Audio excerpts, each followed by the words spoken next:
যারা বেশি নামাজ পড়বে তারা বেশি জান্নাতে ঢুকবে নাকি? নামাজ পড়তে পড়তে যারা কপাল কালো করে ফেলছে এরা ঢুকবে না? যারা হজ করতে করতে বড় হাজী সাহেব হয়েছে, জিকির করতে করতে হাতে 3-4টা তাসবিহ রেখেছে, তাদের কথা বলা হয়েছে। এগুলো নিঃসন্দেহে অনেক বড় আমল, কিন্তু সবচাইতে বেশি জান্নাতে প্রবেশ করাবে যে আমল, বিষ্ণু বললেন, এক হচ্ছে আল্লাহর ভয়, আরেক হচ্ছে সর্বোত্তম আচরণ। প্রিয় ভাইরা, ইসলামের মেজাজটাকে চিনে নেন, ইসলামের এসেন্সটাকে বুঝে নেন। আমরা ভালো আচরণকে গুরুত্ব দিতে চাই না। অনেক নামাজি লোক দেখবেন নামাজ পড়তে পড়তে কপালে কালো দাগ ফেলে দিছে, বাসায় বউয়ের সাথে খারাপ আচরণ করে, খিটখিটে মেজাজের, প্রতিবেশীর সাথে শুধু ঝগড়া, কলিগদের সাথে ঝগড়া, মারামারি, দুঃসম্পর্ক, এরকম আছে না নাই বলেন?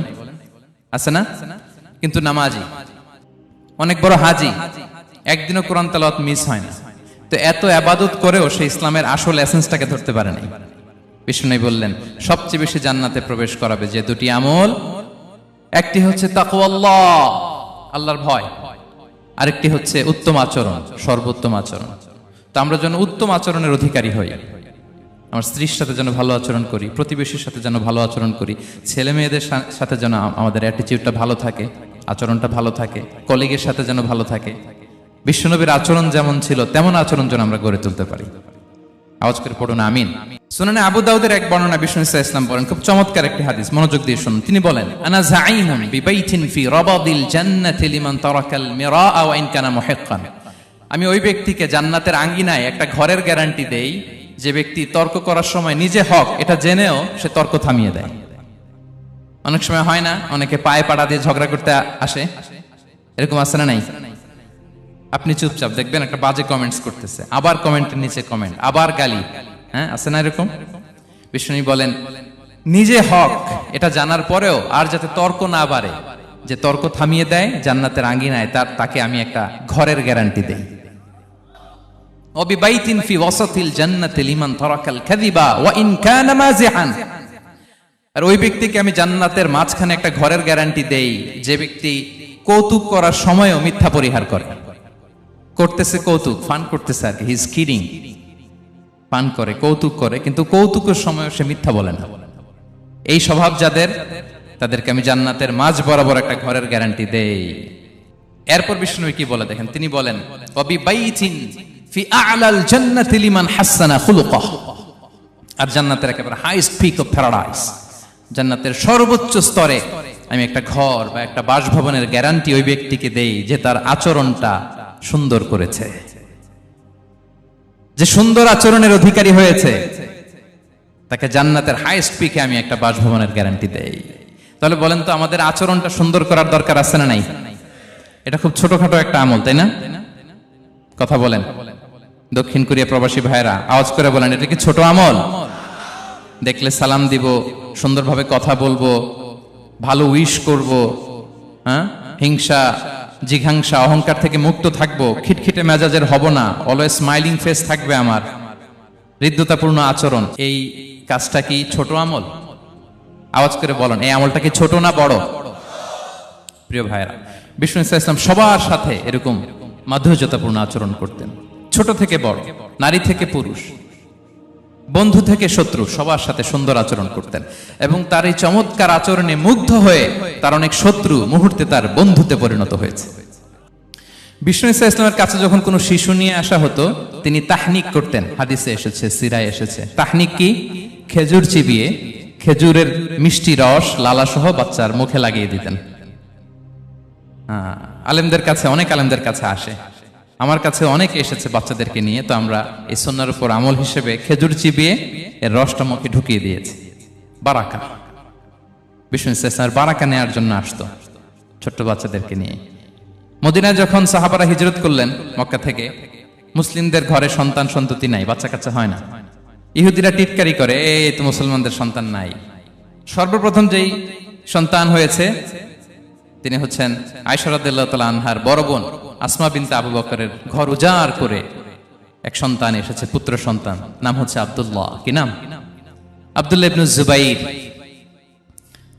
তো আসমা আব্দুল্লাহকে কোলে নিয়ে বিশ্বনবীর কাছে আসলেন। বিশ্বনবী খেজুর চিবিয়ে ওনার লালা মিশ্রিত রস খেজুর সহ মুখে লাগিয়ে দিলেন। তা আসমা সবসময় গর্ব করে বলতেন যে আমার সন্তানের পাকস্থলীতে সর্বপ্রথম যেটা ঢুকেছে এটা হচ্ছে বিশ্বনবীর লালা মিশ্রিত খেজুরের রস। আল্লাহু আকবার। বাচ্চারা আসলে বিশ্বনবী তাহনিক করতেন এবং এটা ল্যাবরেটরিক্যালি প্রুভড, সায়েন্টিফিক্যালি প্রুভড যে বাচ্চার জন্মের পরে এরকম মিষ্টি দিলে, স্পেশালি ডেটস নির্যাস যদি দেয়া হয়, তাহলে এটা তার ইমিউন সিস্টেম বাড়ায়, রোগ প্রতিরোধ ক্ষমতা বাড়ায়, তার ব্লাড সার্কুলেশন বাড়ায়, রক্ত সঞ্চালন বাড়ায়। বিশ্বনবী এটা করতেন। অনেক মায়েরা বরকতের জন্য বিশ্বনবীর কোলে বাচ্চা দিতেন। অনেক বাচ্চা বিশ্বনবীর কোলেই পেশাব করেছে, হাদিস সাক্ষী। ওখান থেকে মাসালা এসেছে, মেয়ে বাচ্চা পেশাব করলে কিভাবে ক্লিন হবে, ছেলে বাচ্চা পেশাব করলে কিভাবে ক্লিন হবে। বিশ্বনবীর কোলে নিয়েছেন, পেশাব করে দিছে ভরায়া। আল্লাহু আকবার। বাচ্চাদের মাথায় তিনি হাত বুলিয়ে দিতেন। যেই বাচ্চার মাথায় বিশ্বনবী হাত বুলাতেন, ওই বাচ্চার মাথায় খুব বেশি বেশি চুল গজাতো। সুবহানাল্লাহ পড়বেন না? এক ভণ্ড, সেও ছিল নবী দাবিদার, মুসাইলামাতুল কাদ্দাব। সে নবীকে কপি করত, নবী যা যা করতো তাই করত। তো সেও তার এলাকায় অনেক বাচ্চাদের মাথায় হাত বুলাই দিতে শুরু করলো, যে মোহাম্মদ বাচ্চার মাথায় হাত বুলালে বাচ্চার মাথায় চুল বড় হয়, আমিও তাই করব। সে বলতো আমিও নবী। সে বলতো নবু আনিস শুনলি ওয়ানিস শুনলাকে মোহাম্মদ, হে মোহাম্মদ, নবু তোমার অর্ধেক আমার অর্ধেক। কি মামুর বাড়ির আবদার দেখছেন? বলে আমারটা আমাকে বুঝিয়ে দাও। তো নবীকে কপি করত। বিশ্বনবী কুয়ার মধ্যে লোনা পানির কুয়ায় থুতু ফেললে মুহূর্তে লোনা পানির কুয়া মিঠা পানির কুয়ায় পরিণত হতো। তো এই বদমাসটা যখন কপি করে থুতু মারছে ওদের এলাকার কুয়ায়, ওটা ছিল মিঠা পানি, ওটা মুহূর্তের মধ্যে লোনা পানির কুয়া হয়ে গেছে। তো বিশ্বনবীকে কপি করে সে তার এলাকার নবজাতক বাচ্চাদের মাথায় যখন হাত বুলিয়ে দিতে শুরু করলো, পরবর্তীতে দেখা গেল ওই বাচ্চাগুলো আজীবন ছিল টাক মাথা। চুল বাড়বে তো দূরের কথা, এদের মাথায় চুলই ওঠে নাই। আল্লাহু আকবার। মুজিজাতুন নবী। তো বিশ্বনবী মাথায় হাত বুলিয়ে দিতেন, বাচ্চাদেরকে চুমু খেতেন। আপনারা বাচ্চাদেরকে কোলে নেবেন, আদর করবেন, চুমু খাবেন, বিশ্বনবীর সুন্নাহ এটা। বাচ্চাদের সালাম দিতেন। মাঝে মাঝে বাচ্চাদের সাথে মজা করতেন, তাদের সাথে খেলাধুলা করতেন। বাসায় সময় পেলে এটা করবেন, ছেলেমেয়েদেরকে নিয়ে খেলতে নেমে যাবেন। শুধু বাচ্চাদের সাথে ফান করতেন এমন না, ভুল দেখলে শুধরে দিতেন। এক ছোট্ট বাচ্চা কোলে বসে খাবারের প্লেট থেকে এখান থেকে ধরে ওখান থেকে ধরে, তাও বাঁ হাতে। বিশ্বনবী বললেন, ইয়া গোলাম সাম্মিল্লাহ, বিসমিল্লাহ বলো। কুলবি আমিনি, বাঁ হাতে নয় ডান হাতে খাও। ওয়া কুল মিম্মা ইয়ালিক, আর এদিক সেদিক থেকে নয়, তোমার সামনে যেটা আছে ওইটা খাও। সুবহানাল্লাহ। শুধরে দিতেন। সাদাকার খেজুরের স্তূপ ছিল, জাকাতের খেজুর। হাসান রাদিয়াল্লাহু তাআলা আনহু, বিষ্ণু ইসলামের দৌহিত্র, ছোট্ট মানুষ, হাঁটতে হাঁটতে যে খেজুরের স্তূপের দিকে খেজুর নিয়ে খেলতে যায়, হঠাৎ একটা খেজুর খেতে আরম্ভ করলেন। বিষ্ণু বললেন, কিখ কিখ, থামো থামো, ওয়াক থু থু। আমরা যে বাংলা ওয়াক থু বলি, এটার আরবি হচ্ছে কিখ। মানে এই নানা ভাই রাখো রাখো রাখো। আলা তাআলাম ইন্না লা নাকুলুস সাদাকা, নানা ভাই তুমি জানো না আমরা হাশিমি খানদানের, আমরা সাদাকার মাল খেতে পারি না। আঙ্গুল ঢুকিয়ে মুখ থেকে খেজুর বের করে দিলেন। সুবহানাল্লাহ। এভাবে ছোট্ট বাচ্চাদের ভুলগুলো শুধরে দিতেন, কারেকশন করতেন। সুনানে নাসাইতে এসছে, কানা রাসূলুল্লাহ সাল্লাল্লাহু আলাইহি ওয়াসাল্লাম ইয়াজুরুল আনসার, তিনি যখন আনসারীদেরকে ভিজিট করতে যেতেন, ফায়ুসাল্লিমু আলা সিবিয়ানিহি, আনসারী বাচ্চাদেরকে সালাম দিতেন। আপনারা বাচ্চাদের সালাম দেন তো নাকি? নাকি বাচ্চাদের সালামের জন্য বসে থাকেন? অনেকে মনে করে যে আমি মুরব্বী হাজী সাহেব, 80 বছর বয়স, আমি তো শুধু সালাম পাবো, আমি দিব কেন? এরকম একটা ভুল ধারণা আছে না? সালাম শুধু ছোটরা দিবে, ব্যাপারটা কি এমন না। ছোটরা বড়দের দিবে, বড়রা ছোটদের দিবে, সবাই সবাইকে দিবে। ঠিক কিনা বলেন? ইনশাআল্লাহ বলেন সবাই। ওয়ায়ামসাহু বিরুসিহিম, বাচ্চাদের মাথায় হাত বুলিয়ে দিতেন। ওয়ায়াদউ লাহুম, তাদের জন্য দোয়া করতেন। তাহলে বিশ্বনবীর বাচ্চাদের সাথে আচরণ, ডিলিংস, ইন্টারঅ্যাকশন কেমন ছিল বুঝতে পেরেছেন? একবার এক নামাজে ওনার নাতিদেরকে নিয়ে হাজির হলেন, হাসান হুসাইন রাদিয়াল্লাহু আনহুমাকে নিয়ে। তো নামাজের এক সিজদায় বিশ্বনবী এমন লম্বা সময় সিজদায় পড়ে রইলেন, মাথা আর উঠান না। মুসল্লিরা তো অবাক, সাহাবারা ভাবলেন হায় রে, নবীজি অসুস্থ হয়ে গেলেন নাকি, অথবা ওহী নাজিল হলো নাকি। নামাজ শেষে সাহাবারা জিজ্ঞেস করলেন, ইয়া রাসূলুল্লাহ, আপনি কি অসুস্থ হয়েছেন নাকি ওহী নাজিল হচ্ছিল? এত লম্বা সিজদা দিতে তো কখন দেখি নাই। বিশ্বনবী বললেন, না না, কুল্লুন যালিকা লাম ইয়াকুন, কোনটাই না, বরং ওয়ালাকিন্না বিনি ইরতাহালানি, আমার নানা ভাই হাসান হুসাইন সিজদারত অবস্থায় আমার পিঠের উপরে উঠে বসেছিল। ফাকারিহতু আন উআজ্জিলাহু হাত্তা ইয়াকদিয়া হাজাতা, আমি উঠে গেলে তাদের ডিস্টার্ব হবে, এজন্য সিজদায় পড়েছিলাম। যতক্ষণ তাদের পিঠে উঠে খেলতে মনে চেয়েছে তারা খেলেছে, তারা নেমেছে, তারপরে সিজদা থেকে মাথা উঁচু করে দাঁড়িয়েছি। সুবহানাল্লাহি বিহামদিহি। তো আমরা কাঁধে নিয়ে খেলবো তো দূরের কথা, আমরা অনেকে বাচ্চাদেরকে মসজিদে দেখলেই রেগে যাই, আছে না নাই? অনেক মুরব্বীরা আছে মসজিদে বাচ্চা দেখতে পারে না, দেখবেন হ্যাঁ, খিটখিটে মেজাজের হয়ে যায়, রিয়্যাক্ট করে। আলহামদুলিল্লাহ গত অনেক বছর ধরে বাংলাদেশে এটা নিয়ে আমরা কন্টিনিউয়াসলি বলেছি যে না, শিশুদেরকে আপনারা মসজিদে আসলে ধমক দিবেন না, ভুল করলে, আওয়াজ করলে, চিৎকার করলে তাদেরকে বকা দেওয়া যাবে? বলেন। আজকে যদিও বকা খেয়ে মসজিদ থেকে ফিরে যায়, আর কোনোদিন মসজিদের দিকে পা বাড়াবে? ও যাবে ক্লাবে, হ্যাঁ, ও যাবে গানের কনসার্টে, আর ফেরাতে পারবেন মসজিদে? আর আসবে না। খবরদার, আপনার একটা ধমকের কারণে মসজিদমুখী কোনো শিশু যেন অন্যদিকে না যায়। বুঝাবেন যে আব্বু এটা আমাদের ইবাদতগাহ, পবিত্র জায়গা, এখানে দুষ্টামি করতে হয় না, আওয়াজ করতে হয় না, আল্লাহ তোমাকে অনেক গুনাহ দিবে। গুনার ভয় দেখালে কিন্তু বাচ্চারা আর দুষ্টামি করে না, দেখবেন। ঠিক কিনা বলেন?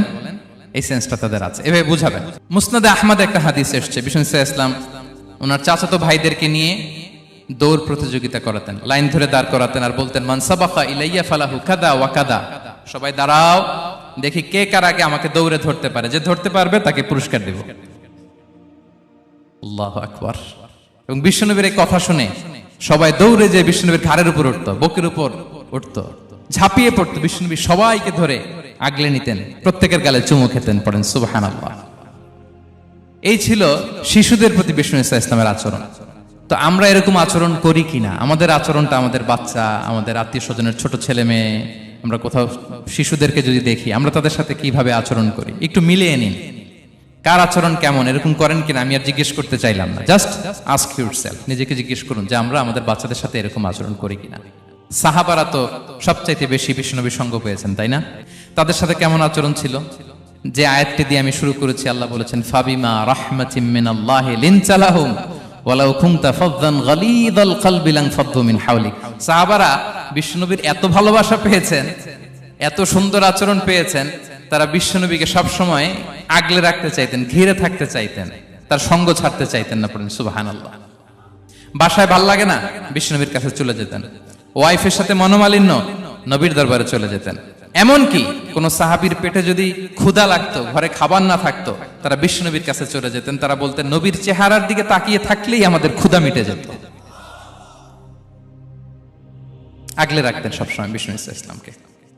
আর সবসময় বিষ্ণু ইসলাম একটা স্মাইলিং ফেস নিয়ে তাদের সাথে কথা বলতেন, মুচকি হাসবেন। বিষ্ণু বলেন তাবাসসুমুকা ফি ওয়াজহি আখিকা সাদাকা, you smile to your brother, it's a charity. তোমার ভাইয়ের দিকে তাকিয়ে তুমি যে মুচকি হাসো, এটা সাদাকা দেওয়ার সওয়াব কামিয়ে ফেলো তুমি। এবং সাহাবারা বলতেন মা রাআইতু আহাদান আকসারা তাবাসসুমান মিন রাসূলিল্লাহ সাল্লাল্লাহু আলাইহি সাল্লাম। বিশ্বনবীর চাইতে বেশি কাউকে আমরা কোনোদিন মুচকি হাসি দিতে দেখিনি। মুচকি হাসেন তো আপনারা? মুচকি হাসবেন, হাসলে যদি সাদাকার সওয়াব হয় তো আমরা মুখ গোমরা করে রাখবো কেন? দেখবেন যিনি মুচকি হাসে তাকে সবাই পছন্দ করে, আর যিনি গোমরা মুখ থাকে তার দেখতে ভালো লাগে। আমার ভালো লাগে না, আপনাদের লাগে? হাসি কিন্তু সংক্রামক, ইতিবাচক ভাবে সংক্রামক। আপনি হাসলে দেখবেন হেসে হেসে কথা বলে, যার সাথে বলতেছেন তারও একটা হাসি। আপনি গোমরা মুখ থাকলে ওই ব্যক্তিও গোমরা মুখ, ঠিক কিনা বলেন? এবং মুচকি হাসলে স্বাস্থ্য ভালো থাকে, মানসিক স্বাস্থ্যের সাথে এটা সম্পর্ক আছে। দেখেন বিষ্ণু ইসলাম কেমন কনসিডারেট ছিলেন। বিশ্বনবী যদি কারোর সাথে মুসাফা করতেন, ভাই একটু হাত মিলান তো, এই যে ওই লোক হাত সরানোর আগে বিশ্বনবী হাত সরাতেন না। যখন উনি হাতটা টান দিতেন তখন নবী হাত টান দিতেন। কারোর সাথে কথা বলার সময় এইভাবে আর চোখে তাকাতেন না, এইভাবে না। কথা বলতে হইলে ঘুরে তার দিকে হয়ে তাকে সম্মান দিয়ে, রেসপেক্ট দিয়ে কথা শুরু করতেন। কেউ কোনো গুরুত্বপূর্ণ কথা কানে কানে বলতে চাইলে তিনি কথা শেষ না হওয়া পর্যন্ত মাথা সরাতেন না। সুবহানাল্লাহ, আসতে বলেন। আল্লাহু আকবার, আল্লাহু আকবার। একটু মিলিয়ে নেই, আসলে কি আমরা পারি এত চমৎকার আচরণ উপহার দিতে? কতটা কনসিডারেট ছিলেন দেখেন। এক বেদুইন, অক্ষর জ্ঞানহীন মানুষ, সভ্যতার ছোঁয়া তার মধ্যে লাগেনি। সে মসজিদে নববীতে ঢুকে একবার মসজিদে নববীর মাঝখানে পেশাব করা শুরু করলেন। কি করা শুরু করলেন? কোথায়? টয়লেটে? কোথায়? ইসলামের সবচাইতে দ্বিতীয় সবচাইতে পবিত্র জায়গা বিশ্বনবীর মসজিদের মাঝখানে। সাহাবারা তাকে মারতে উদ্ধত হলেন। বিশ্বনবী বললেন দাও, থামো থামো, এই থামো থামো।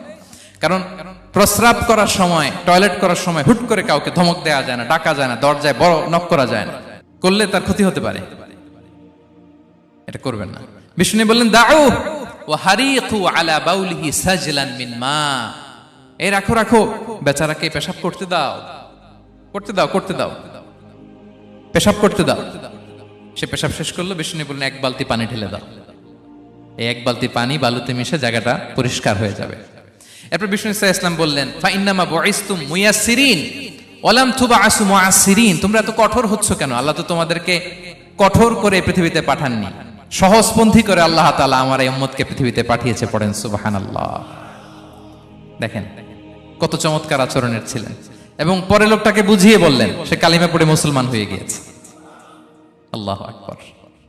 এই ছিল বিষ্ণু ইসলামের ইন্টারাকশন সাহাবাদের সাথে।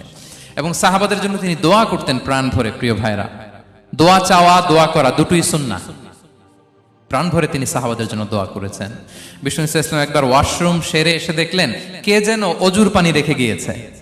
জিজ্ঞেস করলেন কে রেখেছে? বলা হলো আব্দুল্লাহ ইবনে আব্বাস রেখে, ছোট্ট আব্দুল্লাহ। বিষ্ণু ইসলাম খুশি হয়ে গেলেন, হায় রে, সে কিভাবে খেয়াল করলো, আমি এখন ওয়াশরুম থেকে আসলেই তো আমার অজুর পানি লাগবে। খুশি হয়ে একটা দোয়া করলেন তার জন্য। তিনি বললেন আল্লাহুম্মা ফাক্কিহহু ফিদ্দীন ওয়া আল্লিমহু তা'বীল, মানে হে আল্লাহ, আপনি তাকে দ্বীনের জ্ঞান দেন এবং কোরআনের ব্যাখ্যা তারে শিক্ষা দেন। বিশ্বনবীর এই দোয়া এমন ভাবে কবুল হয়েছে, এই আব্দুল্লাহ ইবনে আব্বাস যত মুফাসসির পৃথিবীতে আসবে সকল মুফাসসিরদের সম্রাট হিসেবে আল্লাহ তাকে কবুল করেছেন। বিশ্বনবীর দোয়া তারা পেয়েছেন। উম্মে সুলাইম রাদিয়াল্লাহু তাআলা আনহা আনাস রাদিয়াল্লাহু তাআলা আনহুকে নিয়ে আসলেন, বললেন নবী হে, আপনি এসেছেন, আমরা যে এত খুশি মদিনাবাসী, সবাই দেখে আপনার হাতে কিছু না কিছু হাদিয়া দেয়, আমি কি দিব? কিছু দেয়ার নাই, কিছু দেয়ার নাই, আমি গরিব মানুষ, আমি আমার নাড় ছেঁড়া ধন, কলিজার টুকরা আনাস, আমার শিশু সন্তানটারাই আপনারে হাদিয়া দিয়ে দিলাম। খোয়াই দিমুকা আনাস, নবী হে, সে আপনার ছোট্ট খাদেম হবে, আপনার কাজ করে দিবে। উদু আল্লাহ আলাহ, আপনি তার জন্য একটু দোয়া করেন। বিষ্ণু নবী দোয়া করলেন, কি দোয়া করলেন? আল্লাহুম্মা আকসির মালাহু ওয়া ওয়ালাদা, আল্লাহ আনাসের সম্পদও বাড়ায় দাও, ওয়া ওয়ালাদা, তার সন্তানও বাড়ায় দাও। দেখেন এই দোয়ার কি বরকত। এই দোয়ার বরকতে আনাস বলে মদিনাতে যত খেজুর বাগান ছিল সবগুলো খেজুর বাগানে বছরে খেজুর হতো একবার, কিন্তু নবীর দোয়ার বরকতে আমি আনাসের বাগানে খেজুর হতো বছরে 2 বার। আর উনার সর্বসাকুল্যে ছেলে মেয়ে ছিল, কোন বর্ণনায় 78 জন, কোন বর্ণনায় 80 জন। আমাদের পুরো বংশে আছে 80 জন, কথা বলেন। আপনার পুরো গোষ্ঠীতে 80 জন আছে? উনার শুধু ছেলে মেয়ে, একজনের ছেলে মেয়ে কয়জন? 80 জন। বিশ্বনবীর দোয়া কি ইন্টারেকশন দেখেন, একজন ট্রু লিডারের কি বৈশিষ্ট্য। তিনি সাহাবীদের ভালো গুণ দেখলে তাদেরকে উৎসাহিত করতেন, ইন্সপায়ার করতেন, প্রশংসা করতেন। আবু মুসা আল-আশআরী রাদিয়াল্লাহু তাআলা আনহু, তিনি রাত জেগে চমৎকার কণ্ঠে তেলাওয়াত করতেন। একদিন তার ঘরের পাশ দিয়ে বিষ্ণুনবী যাচ্ছিলেন, পরের দিন বললেন, আবু মুসা, আমি কিন্তু তোমার কণ্ঠ শুনেছি, বড় সুরেলা গলা তোমার। লাকাত উতিতা মিজমারান মিন মাজামিরি আলি দাউদ, দাউদ নবীর গলায় আল্লাহ যে সুরের ঝংকার দিয়েছেন, এই উম্মতের মধ্যে আল্লাহ তোমার গলায় সেই সুরের লহরী ঢেলে দিয়েছেন।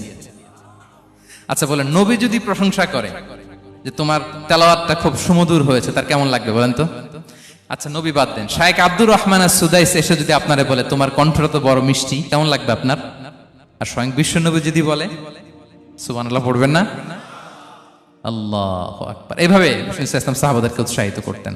মাঝে মাঝে প্রশ্ন করতেন, তাদের অ্যাটেনশন গ্রো করার জন্য তিনি প্রশ্ন করতেন। একবার বলেন দেখি, কে বলতে পারে ইন্না মিনাশ শাজারি শাজারা লা ইয়াসকুতু ওয়ারাকুহা মাসালুহা মাসালুল মুমিন, একটা গাছ আছে, এই গাছের পাতা ঝরে না, এর দৃষ্টান্ত মুমিনের দৃষ্টান্ত। কে পারো দেখি? কোন সাহাবী পারে না, কারণ তারা ভাবতেছিল দূরের ওই সিরিয়ার কোন গাছ হবে, অমুক জায়গার মরুভূমির গাছ হবে, ঘরের পাশে যে খেজুর গাছ ওইটা আর কেউ ভাবে না। ভাবছে প্রশ্ন যেহেতু করছে, এত সহজ উত্তর হইলে তো প্রশ্ন করার কথা ছিল না। তারা এইটা বলে, ওইটা বলে, ক্যাকটাস, গুলমলতা, ওই গাছ। নবী বলে না, ইন্নাহা আন-নাখলা, এটা খেজুর গাছ। কি গাছ? তো আব্দুল্লাহ ইবনে ওমর তখন খুব ছোট, তিনি মনে মনে ধরে ফেলছিলেন, কিন্তু ভয়ে বলে না। তো বাসায় যে ওমর রাদিয়াল্লাহু আনহু বলে, আব্বা আপনারা কেউ পারেন না, আমি তো জানতাম এটা খেজুর গাছ, তো বললা না যে? আব্দুল্লাহ বলে, আপনি পারেন না, অন্যান্য সাহাবারা বাচ্চা ছাড়া কেউ পারে না, আমি কেমনে কই? ওমর রাদিয়াল্লাহু বললেন, আজকে যদি তুমি বলতে পারতে, লাল উট পেলে আরবরা যে যত খুশি হয় আমি তার চেয়েও বেশি খুশি হয়ে যেতাম। নবীর সামনে আমার বুকটা এত বড় হয়ে যেত। আল্লাহু আকবার। দেখেন প্রশ্ন ছুড়ে দিয়ে মনোযোগ আকর্ষণ করতেন সাহাবাদের, রসিকতা করতেন মাঝে মাঝে। রসিকতা। এক সাহাবী বলেন, ইয়া রাসূলুল্লাহ, আমার চলতে বড্ড কষ্ট হয়, আপনি যদি দয়া করে আমাকে একটা উট দিতেন তাহলে আমি রাইড নিতাম এটার উপরে, এটা দিয়ে চলতাম, সফরের কষ্ট কমে যেত। বিষ্ণু বলেন, যাও, ঠিক আছে, তোমাকে একটা উটের বাচ্চা দিব। কি দিব? সাহাবী বলেন, ইয়া রাসূলুল্লাহ, আমি চাইলাম কি আর আপনি বললেন কি? আমার তো লাগবে এমন উট যেটা দিয়ে মরুভূমিতে চলা যায়। বিষ্ণু বলেন, ওই উটটাও তো অন্য কোনো না কোনো উটের বাচ্চা। সুবহানাল্লাহ পড়বেন না? ছোট্ট কথা, দেখেন কি রসিকতা, কি সেন্স অফ হিউমার। সুবহানাল্লাহ। সাহাবীদের সাথে এক কাতারে মিশে কাজ করতেন, নিজ হাতে সাহাবীদের সাথে মিশে কি করেছেন? মসজিদে নববী নির্মাণ করেছেন। পঞ্চম হিজরিতে নিজে মরুভূমির বালু খনন করে পেটে পাথর বেঁধে পরীক্ষা খনন করেছেন সাহাবীদের সাথে। True leader. শুধু তাই নয়, সাহাবারা ভালো পরামর্শ দিলে সেটা অ্যাকসেপ্ট করতেন।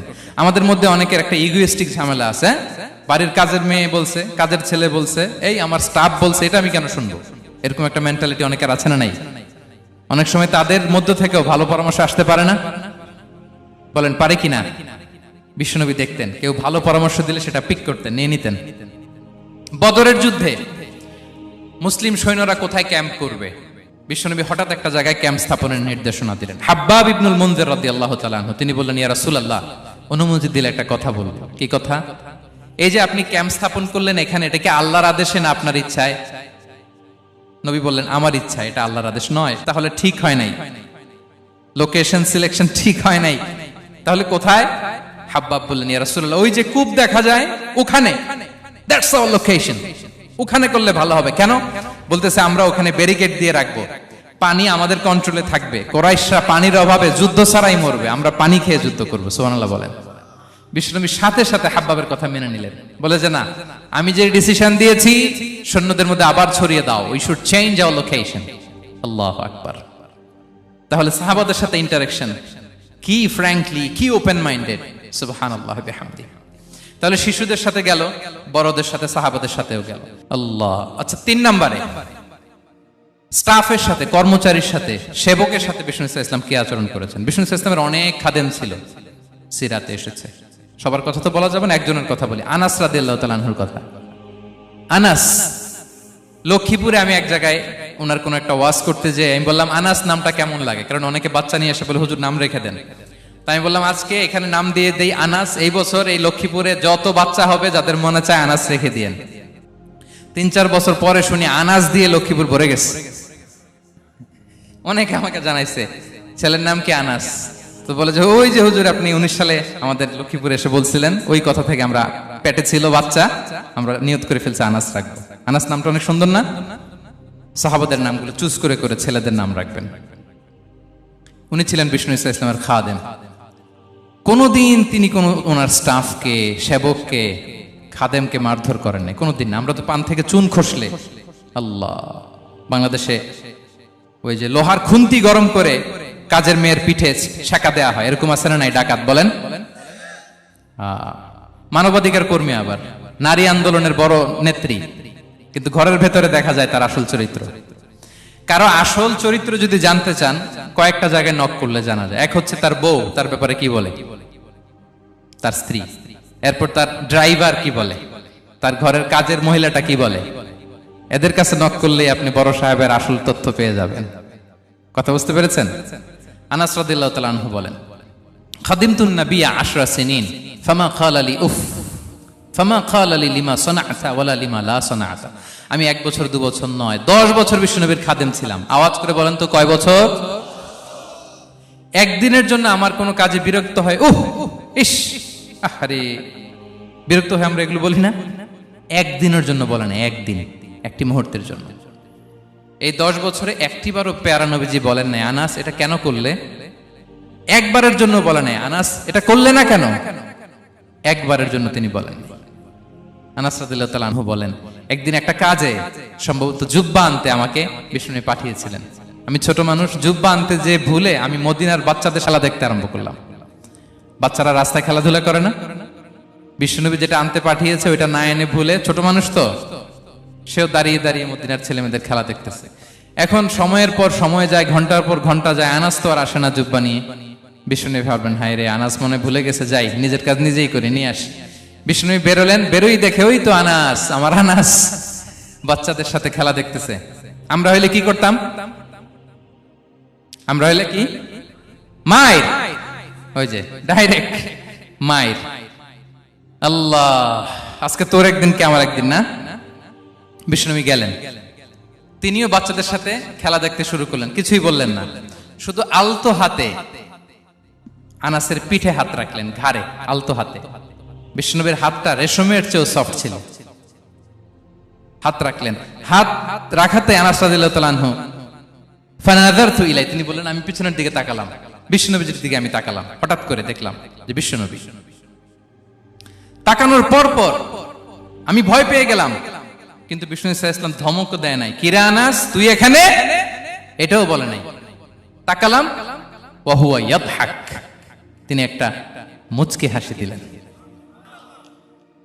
বললেন আনাস তোমাকে না কাজে পাঠিয়েছিলাম, এখানে কেন? আনাস বলে ইয়া রাসূলুল্লাহ ক্ষমা করে দেন, আমি যাচ্ছি। আনাস বলে বিশ্বনবীর সেদিনের মুচকি হাসির শাসন মরার আগের দিন পর্যন্ত আমরা এই সোজা রাস্তায় রেখেছি। ভাইরা আমার, শাসন করতে জানলে পিট্টি দেয়া লাগে না, ধমক দেয়া লাগে না, মার দেয়া লাগে না। শাসন করতে জানলে একটা মুচকি হাসি দিয়ে শাসন করা যায়।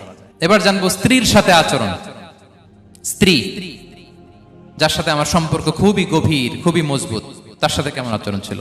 সিরাতে অনেক কথা এসেছে, আমাদের সময় নেই, সংক্ষেপে বলি। স্ত্রীদের তিনি আগে সালাম দিতেন, মসজিদ থেকে ঘরে পৌঁছে দিতেন, ঘরের কাজে সহযোগিতা করতেন, ওঠে ওঠার সময় হেল্প করতেন, মাঝে মাঝে স্ত্রীদের পরামর্শও নিতেন। আপনারা এগুলো করেন তো? করেন? এই যে আওয়াজ নাই, পেছনে কিন্তু ভাবিরা বসে আছে সবাই। উল্টা পাল্টা বললে এখানে উইটনেস আছে, খবর আছে আজকে। এগুলো করেন? করেন? হ্যাঁ, করতে হবে, করতে হবে। বিষ্ণু সাল্লাল্লাহু আলাইহি ওয়াসাল্লাম নিজ হাতে ঘরে উটের দুধ দহন করতেন, রুটি সেকা দিতেন, কাপড় সেলাই করতেন, এই কাজগুলো করতেন। এবং আম্মা জান আয়েশা রাদিয়াল্লাহু তাআলা আনহাকে এত ভালোবাসতেন, তিনি বলেন আমি গোশত খেয়ে ওইটার হাড্ডিটা রেখে দিলে বিশ্বনবী আমার খাওয়া হাড্ডিটা নিয়ে আবার চুষতে শুরু করতেন। আমি গ্লাসের যেখান দিয়ে পানি খেতাম, পেয়ালার খুঁজে খুঁজে বিশ্বনবী ওই জায়গায় ঠোঁট লাগিয়ে পানি খেতেন। মাইমুনা রাদিয়াল্লাহু তাআলা আনহা বলেন যে আমি আর বিশ্বনবী এক বালতি থেকে মগ দিয়ে পানি নিয়ে দুজনে গোসল করেছি। আল্লাহু আকবার, কি চমৎকার আচরণ। এবং স্ত্রীদের নিয়ে তিনি সফর করতে বেরোতেন। একবার রাত্রিবেলা বিষ্ণু সাল্লাল্লাহু আলাইহি ওয়াসাল্লাম এবং আম্মা জান আয়েশা রাদিয়াল্লাহু তাআলা আনহা, বিষ্ণু বলেন চলো তো আমরা একটু দৌড় দেই, এক্সারসাইজ হয়ে যাবে। দুইজনে দৌড় দিলেন। তখন আম্মা জান আয়েশা রাদিয়াল্লাহু তাআলা আনহা একটু স্লিম ছিলেন, তো দৌড়ে বিশ্বনবী পিছে পড়ে গেলেন, আম্মা জান আয়েশা ফার্স্ট হয়ে গেলেন, আগে চলে গেলেন। বড্ড খুশি, উনি বিশ্বনবীকে হারিয়েছেন। আবার অনেক বছর পরে, তখন সময়ের ব্যবধানে আম্মা জান আয়েশা একটু হেলদি হয়ে গিয়েছেন, আগের মতো আর চিকন নেই। আবার বিশ্বনবী কোনো এক রাতে বললেন আয়েশা চলো আজকেও একটু এক্সারসাইজ করি, দৌড় দেই। দুজন মিলে দৌড় দিলেন। আজকে বিশ্বনবী আর আম্মা জান আয়েশাকে চান্স দেন নাই, তিনি জোরে দৌড়ে আম্মা জান আয়েশাকে রানার আপ করে দিলেন, উনি ফার্স্ট হয়ে গেলেন। এরপর কি বললেন জানেন? সুনানে আবু দাউদের হাদিস, তিনি বললেন ইয়া আয়েশা হাদিহি বিতিলকা সাবকা। দেখেন বিশ্বনবী মনে রাখছেন, নোটে রাখছেন। বিশ্বনবী বললেন আয়েশা ওই যে এত বছর আগে কোন এক রাতে মরুভূমিতে দৌড়ে আমাকে হারাইছিলা, আজকে ওইটার বদলা নিয়ে নিলাম। তিলকা সাবকা, ওইটার বিনিময়ে এটা। ওই দিন তুমি জিতছিলা, আজকে তোমার উপর আমি জিতে গেলাম। কি হৃদ্যতা ছিল, কি সম্পর্ক ছিল স্ত্রীর সাথে। তাই বলে মনে করবেন না যে কোনো মনোমালিন্য হতো না, হতো। মানবিক যে ব্যাপারগুলো, মাঝে মাঝে একটু ছোটখাটো মিষ্টি ঝগড়া, একটু মনোমালিন্য, এটাও হতো। এবং বিশ্বনবী এটাও টের পেতেন। তিনি বলতেন আয়েশা ইন্নী লা আ'লামু ইযা কুনতি আলাইয়া গাদবা ওয়া ইযা কুনতি আলাইয়া রাদিয়া। আয়েশা, কখন তুমি আমার উপর রেগে থাকো আর কখন খুশি থাকো সবটাই কিন্তু আমি টের পাই। আম্মা জান আয়েশা অবাক হলেন, কি করে টের পান? বিশ্বনবী বলেন যখন তুমি আমার উপর খুশি থাকো তখন দোয়ার সময় বলো লা ওয়া রাব্বি মুহাম্মদ, তুমি বলো হে মুহাম্মদের রব আল্লাহ, মদিনার উপর রহম করেন, আমাদেরকে ক্ষমা করেন। হে মুহাম্মদের রব, আমাদের ক্ষমা করেন, এইভাবে দোয়া করো। আর যখন তুমি রেগে থাকো তখন আমার নামটা মুখ দিয়ে নিতে চাও না, তখন তুমি দোয়াতে বলো লা ওয়া রাব্বি ইব্রাহিম, হে ইব্রাহিমের আল্লাহ, হে ইব্রাহিম নবীর খোদা, আমাদের মাফ করো। তখন তুমি আমার নাম নাও না, কৌশলে আমার নামটা বাদ দাও। আম্মা জান আয়েশা বলেন ইয়া রাসূলুল্লাহ মা আহজুরু ইল্লা ইসমাক, নবী হে, আমি তো আপনার নামটাই শুধু মুখ থেকে বাদ দেই, আমার হৃদয় থেকে তো কখনো আপনারে বাদ দিতে পারি না।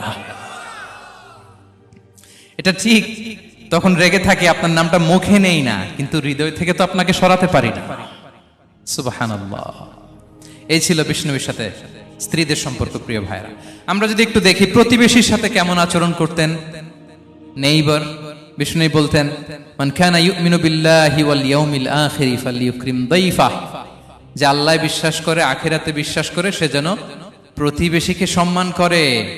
এবং একবার আবু যার আল গিফারি রাদিয়াল্লাহু তাআলা আনহুকে বিষ্ণু ইসা ইসলাম বললেন, আবু যার, ইদা তাবাখতা মারাকান ফাআকসির মাআ, হে আবু যার, তুমি যদি কখনো ঝোল তরকারি রান্না করো, ঝোলের তরকারি খাইছেন?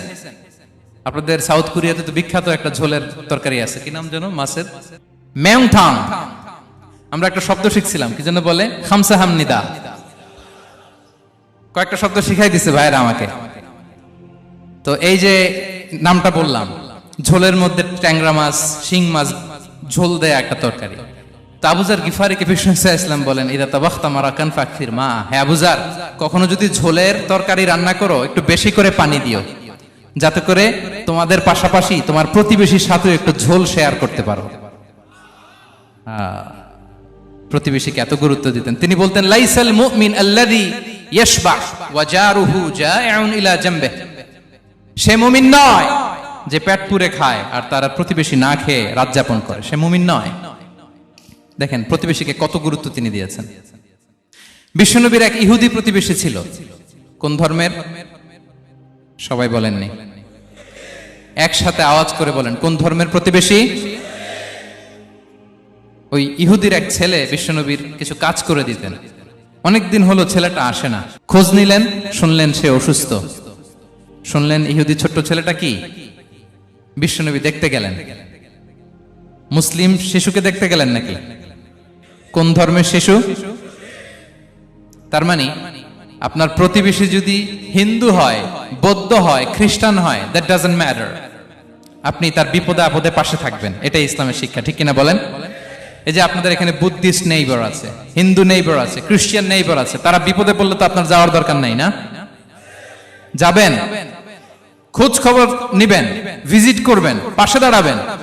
আপনি যে তাদের খোঁজ খবর নিতেছেন, মুসলিম হয়েও আপনি এত চমৎকার আচরণের, এটা দেখেই অনেকে কালিমা পড়ে মুসলমান হয়ে যাবে।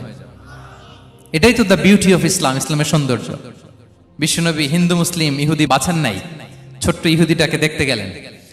যে দেখে হায় রে, কাতর হয়ে সে বিছানায় মৃত্যু শয্যায় শুয়ে আছে। বাচ্চাটার মাথায় হাত বুলিয়ে দিলেন। হাত বুলিয়ে বাচ্চাটাকে, ইহুদি বাচ্চাটাকে বললেন, আসলিম, হে শিশু, তুমি ইসলাম ধর্ম গ্রহণ করো। এখন ছোট্ট মানুষ, তার বাবা আবার পাশে দাঁড়িয়ে আছে, আব্বা কি বলে না বলে, সে নাযারা ইলা ওয়াজহি আবি, বাবার দিকে তাকালেন। তা বাবা বলে, আতি আবুল কাসিম, মানে বিষ্ণু ইসলামের কুনিয়াত, বড় ছেলে ছিল কাসেম, তাকে বলা হতো আবুল কাসেম। ইহুদি বাবা বলল, মোহাম্মদ যা বলে তাই করো। সাথে সাথে সে পড়ল, আশহাদু আল্লা ইলাহা ইল্লাল্লাহ ওয়া আশহাদু আন্না মুহাম্মাদুর রাসূলুল্লাহ। বিশ্বনবী বেরোয়ার সময় বললেন, আলহামদুলিল্লাহিল্লাযী আনকাযাহু মিনান নার, প্রশংসা সে আল্লাহ যে একটু আগে জাহান্নামী হওয়ার কথা ছিল, মুহূর্তে কালেমার মধ্য দিয়ে তাকে জান্নাতি বানিয়ে দিলেন। দেখেন প্রতিবেশীর সাথে কি আচরণ। ইহুদি প্রতিবেশীর পাশে দাঁড়িয়েছেন, অসুস্থ, ভিজিট করেছেন। আমরা যেন আমাদের প্রতিবেশীর খোঁজ রাখি। অভুক্ত প্রতিবেশী রেখে আপনি পেট পুরে খেয়ে তাহাজ্জুদ করলে ওই তাহাজ্জুদ আল্লাহর দরবারে যাবে না। খবরদার, খবরদার, আমরা যেন প্রতিবেশীর সাথে সুসম্পর্ক রাখি। বদরের যুদ্ধে 70 জন বন্দী হয়ে আসলো। বিশ্বনবী 70 জনকে সাহাবাদের মধ্যে ভাগ করে দিলেন, বললেন, তোমরা খারাপটা খাবে, বন্দীদেরকে ভালোটা খাওয়াবে। কি নমুনা স্থাপন করেছে ইসলাম। সুমামা ইবনে উসাল রাদিয়াল্লাহু তাআলা আনহু নামে এক যুদ্ধবন্দীর ছোট্ট ঘটনা বলে আমি পয়েন্টটা শেষ করছি। ইয়ামামার বড় লিডার ছিলেন, যুদ্ধবন্দী হয়ে মদিনায় আসলেন, নাম সুমামা ইবনে উসাল রাদিয়াল্লাহু তাআলা আনহু। তখন মুশরিক ছিলেন, যুদ্ধবন্দী হিসেবে আনা হলো। তাকে মসজিদে নববীর পিলারের সাথে রশি দিয়ে বাঁধা হলো। বিষ্ণুনবী বললেন, সুমামা, কি অবস্থা তোমার, কেমন লাগে, তোমার সাথে কেমন আচরণ করা হবে বলো? বললেন, মুহাম্মদ, তুমি চাইলে মারতেও পারো, বাঁচিয়েও রাখতে পারো। বিষ্ণু বললেন, সুমামা, এ দুনিয়াটাই শেষ নয়, আখিরাতে বিশাল এক জগৎ পড়ে আছে। তুমি যদি শাহাদা বাক্য পড়ো, আমাদের ভাই হয়ে যাবা। তোমার সেফটি সিকিউরিটির দায়িত্ব আমাদের। আমরা তোমরা সবাই মিলে এক।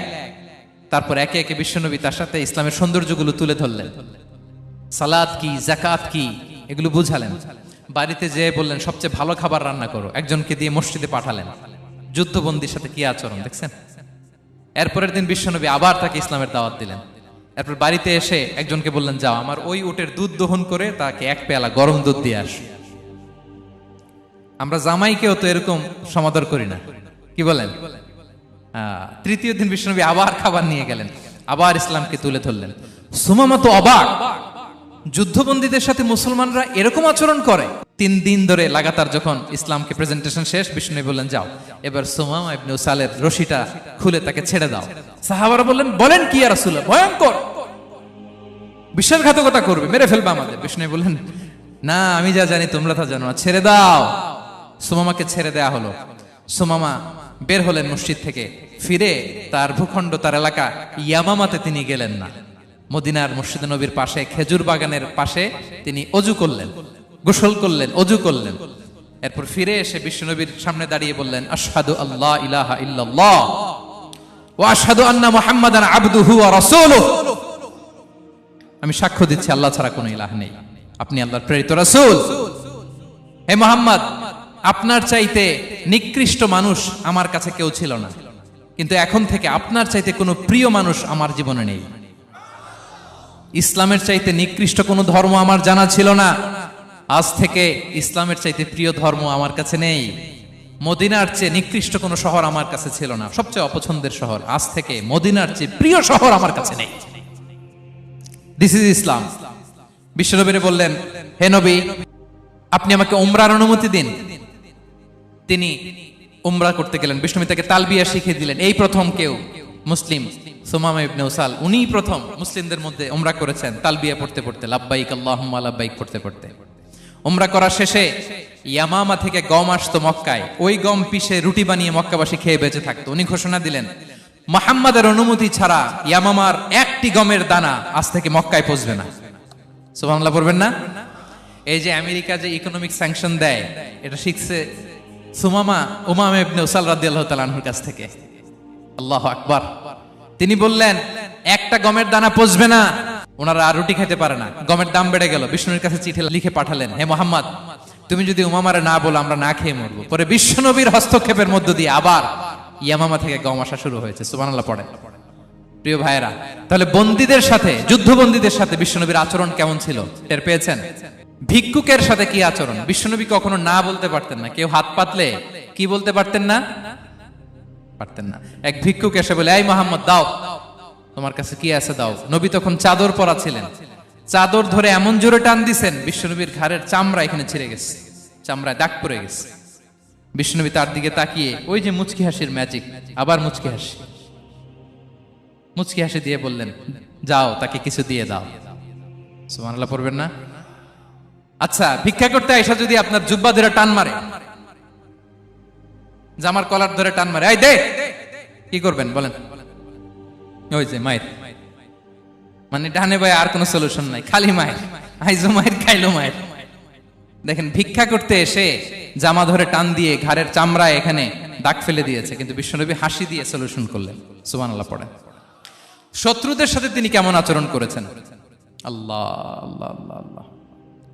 তায়েফের ময়দানে রক্তাক্ত হয়েছেন, রক্তাক্ত। পাহাড় রক্ষী ফেরেশতারা বলে, নবী আপনাকে রক্তাক্ত করেছে? তায়েফে কেন গেছিলেন বিশ্বনবী? জমির বায়না করতে না? তায়েফে জমি কিনতে গেছিল না? তায়েফবাসীকে জাহান্নামের আগুন থেকে বাঁচাতে রক্তাক্ত করা হয়েছে। পাহাড় রক্ষী ফেরেশতারা বললেন, নবী একটা আদেশ দেন, দুই দিক থেকে চাপা মেরে পুরো তায়েফবাসীকে মাটির সাথে মিশিয়ে ফেলবো, মাটির সাথে মিশে যাবে। বিশ্বনবী বললেন, না না, তারা হয়তো ঈমান আনে নাই, তাদের ভবিষ্যৎ প্রজন্মের কেউ না কেউ লা ইলাহা পড়বে, কেউ না কেউ লা ইলাহা জপবে। তাই হয়েছে।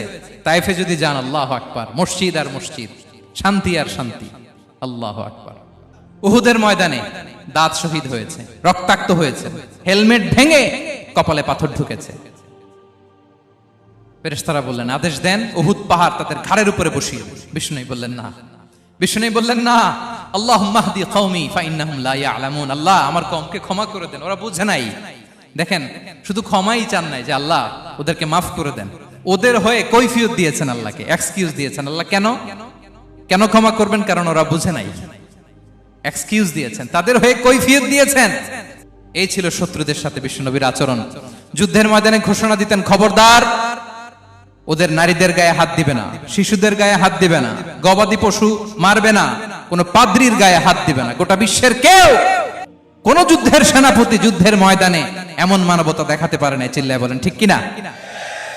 অষ্টম হিজরিতে মক্কা বিজয়ের দিন থারথার করে কাঁপছিল কুরাইশরা যে আজকে তো আমাদেরকে ক্যাপিটাল পানিশমেন্ট দিবে, ডেথ পেনাল্টি দিবে। বিশ্বনবী বললেন, না, লা তাসরিবা আলাইকুমুল ইয়াউম ইযহাবু ফাআনতুমুত তালাকা।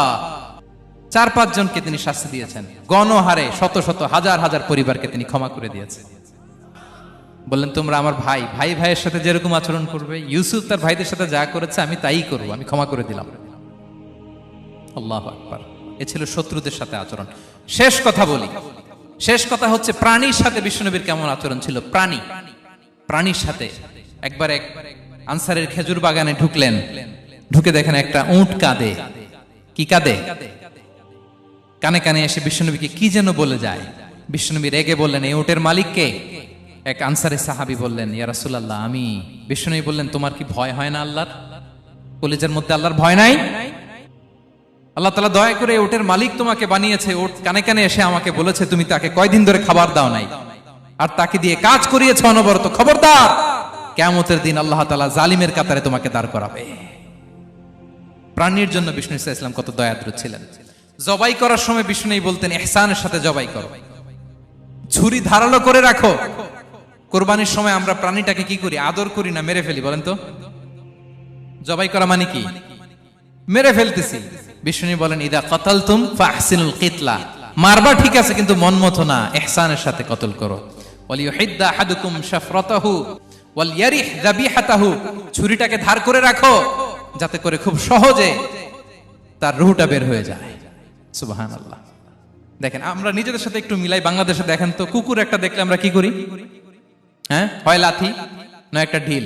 বিড়াল দেখলে কি করি? হয় দাবরানি দেই নয় দৌড়ানি দেই। এরকম আছে না নাই? উন্নত দেশগুলোতে দেখবেন রাস্তার মাঝখানে একটা ছোট্ট সাপ, পুরো হাইওয়েতে সবগুলো গাড়ি থেমে গিয়েছে একটা হাঁসের বাচ্চা বাঁচানোর জন্য, একটা সাপের বাচ্চা বাঁচানোর জন্য। আর আমরা পাখির মতো মানুষকে গুলি করে মারি। মানুষকে আমরা গুলি করে মারি পাখির মতো নির্বিচারে। প্রিয় ভাইরা, বিষ্ণু ইসলাম প্রাণীর প্রতি আমাদেরকে দয়াদ্র হতে বলেছেন। তাহলে বিশ্বনবীর আচরণ কেমন ছিল একটা ওভারঅল ধারণা আপনারা পেয়েছেন প্রিয় ভাইরা? হ্যাঁ, শিশুদের সাথে কোমল আচরণ করবেন তো আপনারা? আদর করবেন, চুমু দিবেন, কোলে নিবেন। হ্যাঁ, ভুল করলে শুধরে দিবেন, পারবেন? বড়দেরকে আগে সালাম দিবেন তো? আর কর্মচারী একটা ভুল করলে পিটাইয়া শোয়ায় ফেলবেন, এরকম করবেন না? ভালো আচরণ করবেন। স্ত্রীর সাথে কেমন আচরণ করবেন? হ্যাঁ, মাধুর্যপূর্ণ আচরণ। ওই একজন কয়, হুজুর নাই। আরে বেটা, হওয়ার পরে কেমন করবা ওইটা বলো না। নিয়ত করে রাখো যে আমরা আমাদের ঘরটাকে জান্নাতি ঘর বানিয়ে ফেলবো, ঠিক কিনা? প্রতিবেশীর সাথে যেন আমরা ভালো আচরণ করি, কারাবন্দীদের সাথে যেন আমরা ভালো আচরণ করি। ভিক্ষুক হাত পেতেছে, স্যার 2 দিন ধরে কিছু খাই নাই, 5টা টাকা দেন। দাঁড়ায় না গ্লাসের সামনে, ওর হাতে থালা, একটা ভাঙ্গা থালা, আর আপনি স্যুট পরা স্যার না, আপনারে গাড়ির এদিক থেকে বের করে ওদিকে ভাঙ্গা থালা দিয়ে বসাইতে, আর ওরে স্যুট পরে গাড়ির ভিতরে বসাইতে আল্লাহর কয় মিনিট লাগে বলেন তো? খবরদার, ফরিয়াদির সাথে যেন আমরা খারাপ আচরণ না করি, শত্রুদের সাথে যেন খারাপ আচরণ না করি, কোন প্রাণীর প্রতিও যেন আমরা জুলুম না করি। প্রিয় ভাইরা, বিশ্বনবী এত মাধুর্যপূর্ণ আচরণ করতেন, শত্রু বন্ধু হয়ে যেত। আর আমাদের আচরণ দেখে আমার বন্ধু আমার শত্রু হয়ে যায়, ঠিক কিনা? আমরা যেন আমাদের আখলাককে সুন্দর করি। শুধু নামাজি, শুধু রোজাদার, হাজি সাহেব ইবাদত করি, কিন্তু মানুষের সাথে বাজে আচরণ করি, এমনটা যেন না হয়। আমরা যেন সুন্দর আচরণ করে বিশ্বনবীর শেখানো পন্থা এরকম মাধুর্যপূর্ণ আচরণের অধিকারী হয়ে ফি আ'লাল জান্নাতি গরাফা, বিষ্ণু বলেছেন জান্নাতের সর্বোচ্চ স্তরে তারা অ্যাপার্টমেন্ট পাবে। ওই অ্যাপার্টমেন্টের অধিকারী যেন আমরা হতে পারি। আল্লাহ তৌফিক দান করুক।